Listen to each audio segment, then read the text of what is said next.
Good morning, everyone. BSc Part Second, Paper Third, Physical Chemistry, Chapter Electrochemistry second के continuous में आज हम study करेंगे विद्युत रासायनिक श्रेणी या इलेक्ट्रोकेमिकल सीरीज।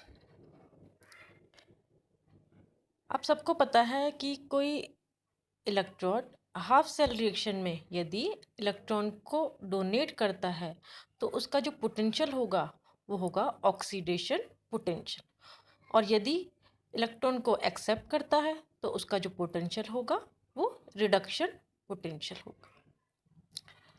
इलेक्ट्रोड पोटेंशियल की वैल्यू सदा रिडक्शन पोटेंशियल के फॉर्म में लिखी जाएगी। डिफरेंट एलिमेंट के स्टैंडर्ड रिडक्शन पोटेंशियल को डिटरमाइन किया व उनके बढ़ती हुई वैल्यू के बेस पर एक सीरीज बनाई जिसे हम कहते हैं इलेक्ट्रोकेमिकल सीरीज। जो ये है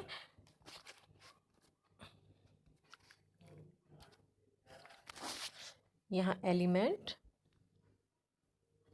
ये हाफ सेल रिएक्शन हम पढ़ चुके हैं कि इलेक्ट्रोकेमिकल सीरीज में जो हाफ सेल रिएक्शन होती है वो किसके फॉर्म में होती है, रिडक्शन फॉर्म में, और ये इलेक्ट्रोड पोटेंशियल। एलिमेंट में वैल्यू आप देख पा रहे हैं कि रिडक्शन पोटेंशियल की जो वैल्यू होती है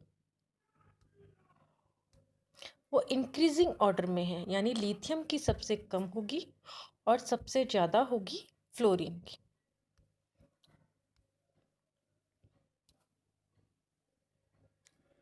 तो नीचे से अगर ऊपर जाएंगे तो इलेक्ट्रॉन त्यागने की प्रवृत्ति बढ़ रही है, यानी सबसे ज़्यादा ऑक्सीडेशन किसका होगा, वो लिथियम का होगा। अगर हम बात करें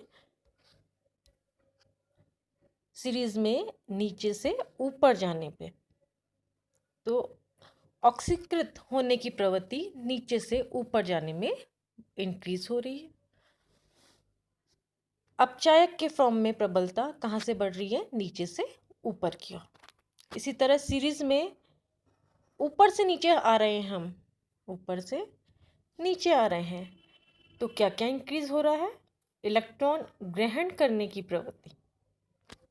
नीचे से ऊपर क्या क्या थी, इलेक्ट्रॉन त्यागने की, और यहाँ है इलेक्ट्रॉन ग्रहण करने की। सेकंड है अपचयित होने की प्रवृत्ति, कहाँ से, ऊपर से नीचे जा रहे हैं, और यहाँ क्या थी, ऑक्सीकृत होने की प्रवृत्ति। थर्ड है ऑक्सीकारक की रूप में प्रबलता, यानी सीरीज में जैसे जैसे हम ऊपर से नीचे जाएंगे ऑक्सीकारक की प्रबलता बढ़ती जाएगी। अब जो इलेक्ट्रोकेमिकल सीरीज है, विद्युत रासायनिक श्रेणी की क्या क्या विशेषताएं होती हैं या इसके क्या क्या लक्षण होते हैं।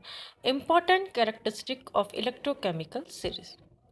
सबसे पहला जो इसका लक्षण है या विशेषता है वो है कि सब्सटेंस जो इलेक्ट्रॉन को एक्सेप्ट करता है करके standard electrode potential E not की वैल्यू लो शो करता है, वह सब्सटेंस क्या होगा, स्ट्रॉन्ग रिड्यूसिंग एजेंट होगा। यानी जो इलेक्ट्रॉन को एक्सेप्ट करके और स्टैंडर्ड इलेक्ट्रोड पोटेंशियल की वैल्यू लो शो करेगा वह स्ट्रॉन्ग रिड्यूसिंग एजेंट होगा। और इसके अपोजिट जो इलेक्ट्रॉन को एक्सेप्ट करके ई नॉट की वैल्यू हाई शो करता है वह क्या होगा, वह स्ट्रॉन्ग ऑक्सीडाइजिंग एजेंट होगा। तो लिथियम क्या है यहाँ पे, स्ट्रॉन्ग रिड्यूसिंग एजेंट, क्योंकि लिथियम की जो वैल्यू है वो क्या है, ई नॉट की बहुत कम है। और फ्लोरीन क्या होगा, स्ट्रॉन्ग ऑक्सीडाइजेशन एजेंट, जैसे कि आप सीरीज में देख पा रहे हैं लिथियम की वैल्यू कम है और फ्लोरीन की वैल्यू अधिक है। तो लिथियम, अगर कभी क्वेश्चन आता है एग्जाम में कि स्ट्रॉन्ग रिड्यूसिंग एजेंट और स्ट्रॉन्ग ऑक्सीडाइजिंग एजेंट कौन सा है, तो लिथियम स्ट्रॉन्ग रिड्यूसिंग एजेंट है और fluorine strong oxidizing agent. Second इसकी कैरेक्टरिस्टिक है कि किसी मेटल की रिडक्शन पावर इलेक्ट्रॉन डोनेट करने का मेजरमेंट होती है, अर्थात इसके पॉजिटिव कैरेक्टर का पता पड़ता है। सीरीज में ऊपर से नीचे जाने पर मेटल का पॉजिटिव कैरेक्टर घटता है। हमने शुरू में देखा कि इलेक्ट्रॉन कौन डोनेट कर रहा है, ऊपर वाले जो एलिमेंट है वो नीचे वाले के कंपेयर अधिक इलेक्ट्रॉन डोनेट करते हैं। तो लिथियम हाई इलेक्ट्रोपॉजिटिव है और फ्लोरीन लो इलेक्ट्रो पॉजिटिव। थर्ड कैरेक्टरिस्टिक है इसकी कि जिन एटम या आयंस की इलेक्ट्रॉन डोनेट करने की नेचर कम होती है, इलेक्ट्रॉन डोनेट करने की नेचर यानी सीरीज में नीचे आ जाते हैं, क्योंकि ऊपर वाले जो एलिमेंट हैं वो इलेक्ट्रॉन डोनेट करने की नेचर रखते हैं। जैसे जैसे नीचे आते हैं इलेक्ट्रॉन डोनेट करने की नेचर कम होती है, अर्थात ऑक्सीडेशन पावर अधिक होती है। अर्थात सीरीज में ऊपर से नीचे जाने पर क्या होगी, ऑक्सीडेशन पावर इंक्रीज होगी। नेक्स्ट इसकी कैरेक्टरिस्टिक है किसी सब्सटेंस इलेक्ट्रॉन एक्सेप्ट करने की नेचर सीरीज में ऊपर से नीचे जाने पर इंक्रीज होती है, अर्थात इलेक्ट्रोकेमिकल सीरीज में ऊपर से नीचे जाने पर ऋण विद्युतीय लक्षण इंक्रीज हो जाते हैं। नेक्स्ट इनकी कैरेक्टरिस्टिक है जो आपके एग्जाम के पॉइंट ऑफ व्यू से भी पूछे जाते हैं। एलिमेंट का डिस्प्लेसमेंट। एलिमेंट का डिस्प्लेसमेंट इलेक्ट्रोकेमिकल सीरीज में ऊपर विद्यमान एलिमेंट अपने से नीचे स्थित सभी मेटल को उसके सॉल्यूशन से विस्थापित करके उन्हें मेटल के फॉर्म पे अवक्षेपित कर देंगे। यानी अगर कोई मेटल इलेक्ट्रोकेमिकल सीरीज में ऊपर है तो वह सॉल्यूशन में उसे मेटल के फॉर्म में, फॉर एग्जांपल जिंक और कॉपर सल्फेट, जिंक को कॉपर सल्फेट सॉल्यूशन में डालने पर कॉपर अवक्षेपित हो जाता है, जबकि कॉपर सल्फेट सॉल्यूशन में आयरन की रॉड डालने पर रॉड कॉपर जैसी लाल हो जाएगी और कॉपर सल्फेट का ब्लू सॉल्यूशन ग्रीन हो जाएगा।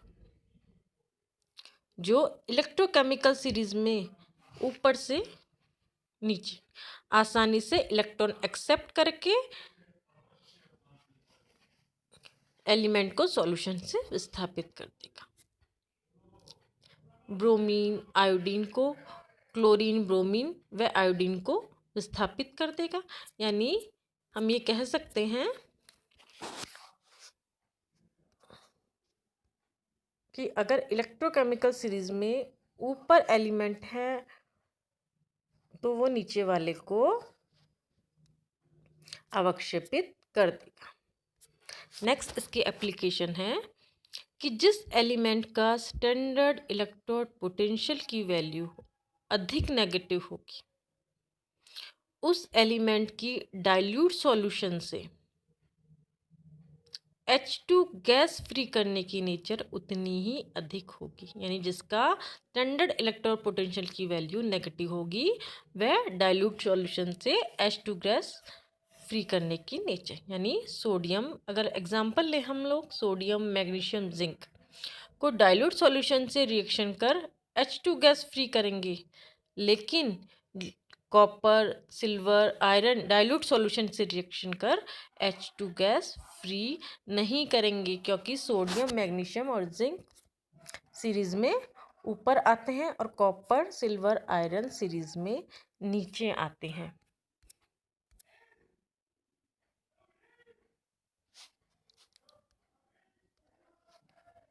कॉपर सिल्वर सीरीज में नीचे आते हैं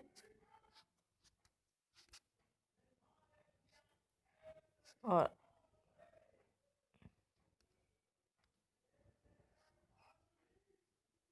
आयरन मैग्नीशियम ये सीरीज में नीचे आते हैं। इसलिए हम कह सकते हैं कि ये H2 गैस फ्री नहीं करेंगे। Thank you.